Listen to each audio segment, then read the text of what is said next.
Hi everyone, hope you're doing well. I've not been posting a whole lot, but I wanted to make this video for the longest time. So welcome back to my channel. My name is Brinta and I'm an international student in the US. Well, there's one small development. That intro is going to change because I'm no longer a student. I have actually graduated master's degree and I do not have my diploma, but I do have my cap to show you that I wore on my graduation. And this is the 2025. I already forgot. um Wow. On my graduation day, this would not stick at all. This would just fall off, and look at this today. It's just perfect today. And now that we have established that I've graduated, let's come back to the real topic of this video. I wanted to make this video for the longest time and give you a complete roadmap of how the process before coming to US looks like. So stick with me till the end of this video and we'll go over everything in detail. So applying for a master's can sometimes feel like trying to put all the pieces of a jigsaw puzzle together, and nobody gives you clear instructions for it. I was going through a lot of Reddit posts and online discussion forums to find out which colleges to go to, what is the timeline, what would be the best time to go to, even which program to choose. I'm going to give you every step, every detail, and no fluff whatsoever. So let's get right into it. Let's talk about the timing first. So there are three intakes in US: fall, spring, and summer. The fall intake is the biggest intake, which means a lot of students get admitted. There are a number of universities which are offering a lot of different courses, usually admit a large volume of students, and there are more chances of getting scholarship, which is the best part. And so I would strongly suggest of choosing a course which has a fall start. One more advantage that you have if you are targeting for a summer internship which begins in June 2026 and come to the US in September of 2025, you essentially have more than 7 months to find an internship, and this puts you at an advantage. So the second is a spring intake, which starts in January. There are fewer options, but this is also a very solid choice. And the third is a summer intake, which starts in May. I would not recommend it unless and until it's a very specific course that you're going for, and your university only has a summer start. Then you can go for it, obviously. But if not, then I would say just stick to fall and spring. So now that we have talked about the college intakes, now let's talk about what kind of tests that you need to take. So there are two main tests. So one is the GRE, which is like the general aptitude test for all graduate programs, and the second is an English proficiency test. It can either be IELTS or TOEFL. And for undergraduates, you have to take the SAT. Before taking the exam, I would strongly recommend you to check the requirements of the course on your university's page.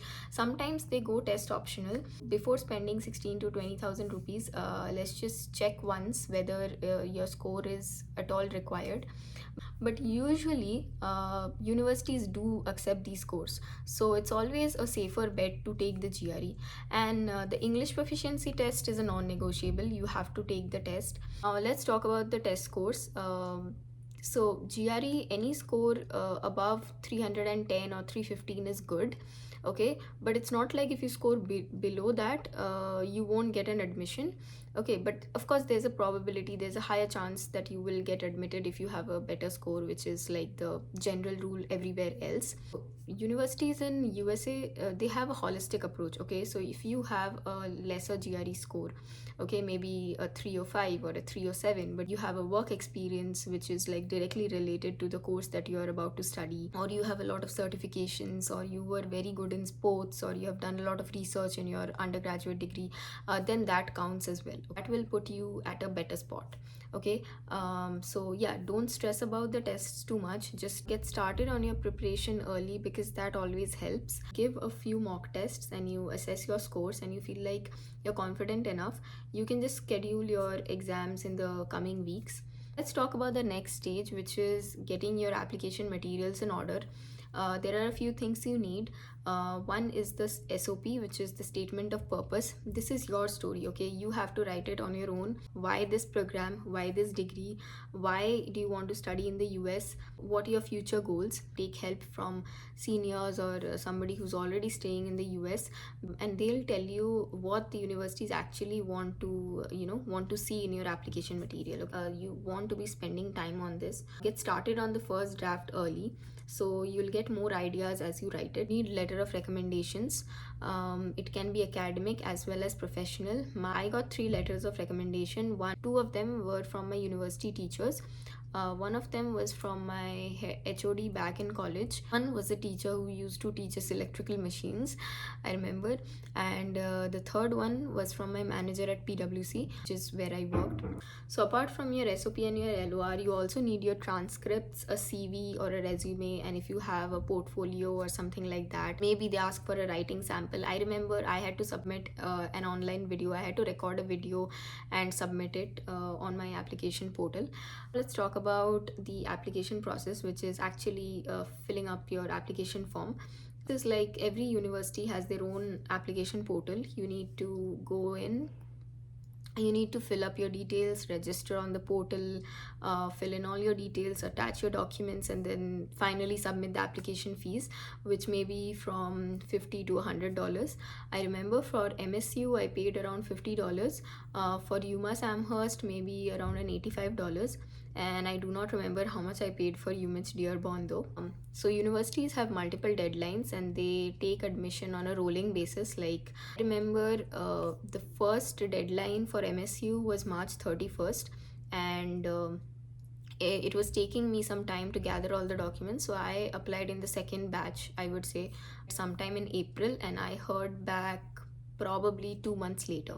Okay, so there is a little bit of waiting in that. So once you get your acceptance letter, so your university will send you an I-20 form which you will need for your visa purposes. So after that you will have to pay your service fee, which is the student and exchange visitor service fee. That's how you get your service ID, which starts with an NOO.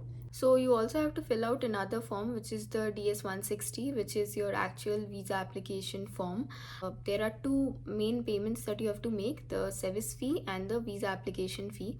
Then you just have to show up at your visa interview at the consulate. There are 4, I believe: Kolkata, Chennai, Hyderabad, and at Mumbai. A little bit of a waiting game over there. It takes some time before you get your slot and you actually get the chance to go for your visa interview. I have also made a detailed video on my F1 visa interview experience. I'll link it to this video so you can go and check that out as well. That, my friends, is the complete journey from deciding to apply to getting your student visa. I know it's a lot. Take it one step at a time, stay organized, start researching early, and you definitely will get through it. If this video helped you, let me know in the comment section. Like this video, share it with your friends who are probably thinking of studying abroad. And if you have any questions, definitely let me know in the comment section and I'll try to reply to each one of you. I also have a LinkedIn account and my Instagram account, but I am most active on YouTube, so you can always reach out to me here. My graduation vlog is coming soon as well, so please stay tuned for that. I'll see you in the next one. Bye bye and take care.